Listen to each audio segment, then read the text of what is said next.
Okay, I'm here with Joe Berardi of Westfield, and we're going to talk about fall cross country training. Hopefully, you saw the one we talked about with him on summer training, and we're just going to continue on. And we're going to start with how do you handle the team going from summer sleeping patterns, lazing around into school, where you all of a sudden now they have to get up at a certain time and they have to be at school for 6, 7 hours. What do you guys do? Yeah, we typically downshift like probably the first 10 days going into the first 10 days when they're back at school. Usually school for us it starts after Labor Day. So I probably don't I usually give them kind of that weekend on their own going into Labor Day. I'll see them on that Friday and then that weekend they're on their own. I won't see them again until that Tuesday, I think. So they're kind of starting to downshift there a little bit. And then the first a week and a half of school, we definitely back up. We back off in terms of like mileage. I don't really like doing workouts during the week during that first week or two. I like doing them on the weekend if I can do them on a Saturday or a Friday, like I've done in the past. Where we'll work out on a Friday, and then Saturday morning it'd be kind of like a modified long run or a long run, and then Sunday they're off. So we're definitely kind of cognizant of the fact that when we're going into when school starts, all the pressures and stresses that are getting added to them, that those first usually that first week of practice when they get back looks like crap. So you try to as much as possible try to take some of the load off of them so they can just get used to their new schedules, sleeping routines, trying to build good habits because a lot of them in the summer probably have bad habits because they're on this like crazy schedule. So yeah, less taxing workouts a little bit and just getting runs in. That's all I'm kind of worried about. Just get some miles in, and if they can do that, they're going to be okay. But it is tough. It's an adjustment for them that they all have to kind of learn to make in that first week or two when we get back. So you get back and you're continuing that you're adding, doing the workouts you were doing before, Mm-hmm. probably becoming a little bigger. Does your Yeah. training change once you start competing? Um, so it depends on like which group you're talking about. So like for the varsity girls, like something last year we didn't open up until short coaches, and like I'll probably go with that again this year. The JV girls are typically opening up second or third week of September. So for them, there's probably a little bit more of an emphasis to kind of get them ready. So the workouts probably get a little tougher for them because their seasons are ending usually end of October, early November. So yeah, the training for the JV group, I maybe kind of ramp it up in terms of like the how hard a workout might be. I might throw like some maybe like some close to like VO2 work or like some like I rely heavily on like the critical velocity stuff. Whereas the varsity girls, I'm just training like just get miles in, just get miles and do hills. And that's if we can do that in September, I think it's going to set them well up in October. So that's kind of depending on the group you're looking at, it affects it. So if you say VO2 workout, you're talking about like workouts at like 3,200 pace. Yeah, I use like their what I think they would run in a 2 mile. Or last year, like we did a time trial 2 mile right before school started. I think we did it on the Friday or Thursday before Labor Day. So then I'm able to kind of gauge like where they're at, like fitness wise. So then I can use that 2 mile as a barometer for like how I can kind of whether I have to reshuffle groups and kind of what I should base their training off of. So I can use that for the next, for probably a good amount of September. I can use like their 2 mile time in late August, early September to gauge what they're doing. And yeah, the VO2 is like it's based off of like their 2 mile, like because they've run it. So I know exactly now where they're at. And we do those usually at like Tamaqua Park. That's like our home park. It's our home course in Westfield. We have a great trail, like basically it's almost a mile loop around. So we do them on the path there, and yeah, I'll start kind of throwing some of that stuff, some of that work at the like kind of JV girls. They're going to be racing usually around September 20th. We have an invite we go to, but the varsity girls, it's really just mileage, mileage and hills as much as I can. I do a little different stuff with them, which we could talk about later. But yeah, So when your varsity kids do start, yeah.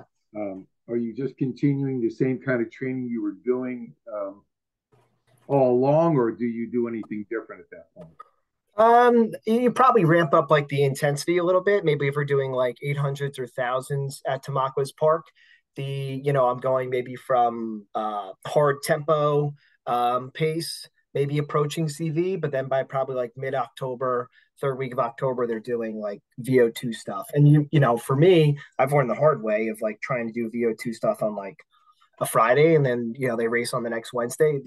I've learned the hard way. It takes them more time to recover from that. So that would be one thing. When you do work like that, you got to give, I would say, 10 days. Like, and like I said, you go into a race and it's like, man, they had a great workout on a Friday. They came back, they did a long run Saturday, and we're going to race the next Wednesday or Thursday at like conferences or counties, and they don't do as well. And it's like, yeah, they're still tired. Like, because to throw that work at them, it takes their body a little time to adjust. So you just have to be careful with that. If when you do it, we don't hit it a ton, but when we do, you want to make sure, okay, give them enough time to recover, and then you come back and they'll usually race pretty well. I mean, it's worked out pretty well for us. So you say you don't start until then. How do you pick your meets? Is they basically the same meets each year, or do Yeah, you base the meets your and also do you have dual meets? You can answer. yeah, it's a great question. Yeah, so we have dual meets. We have two or three dual meets in September. Those are I just run those as like developmental meets, so I don't usually race the varsity girls in those, unless there's maybe some objective. Excuse me, like if we're going, usually everyone's at a different course. So one's at like Oak Ridge, which is our sectional site last year, which was good. One's at Waranenko Park in Elizabeth, which is our county course, and then maybe one is at home at Tamaqua, which is doesn't really kind of serve a use, I guess, because it's just our home course. Um, but I would say those are really just developmental for the JV kids and like some of the freshmen, because I think they need to learn how to race. They need to get that race experience. They need to go through that like stress of just getting through a race and then like recovering and then back to training. Like last year, I don't think I ran any varsity girls in those races. And typically I don't. Typically I'll take, I'll be at the meet and I'll have my assistant go to another place in town to go have them run hills or something, or do some sort of workout that day, and then let like the JV and the freshman girls kind of carry the team.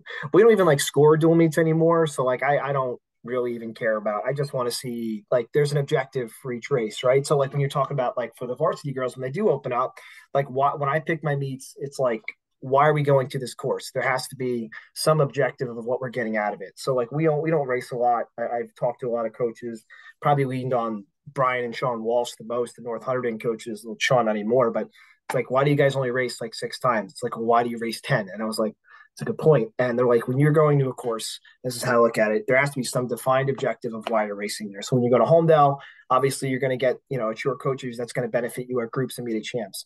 If you're going to Oak Ridge, okay, that's your sectional course. If you're going to, this year I think our section is back at Greystone. So I might want to run those varsity girls intermediate at Greystone, which is tougher to get to because Oak Ridge is like 5 minutes from us, which was awesome. Greystone's a little further. So there just needs to be some, like, we're not racing just to race. There needs to be some objective, like whether you're a freshman or JV girl trying to get experience, or you're a varsity girl where it's like, hey, we're going to run the first mile at this course really hard, and then we're going to kind of cruise the second mile, and then we're going to try to close quickly. So you just give them some sort of plan. So it's like, because every race, it's going to take a little bit out of them, right? So like you need to make sure that I'm not just racing just to race because we want to be racing fast in November. So you try to give them experience leading up to that, and that's worked okay. Good. Do you have a go-to workout in the fall? Some people have a workout they like to measure against Yeah. previous years, whatever. And if you do, why do you do it? Yeah, I think kind of what I just spoke about, like the like usually K's at like approaching VO2 or between VO2 and like CV. Those are like kind of like a staple for us. Like those, we do them on. I mean, Tamaquas that's our home course, our a town and park.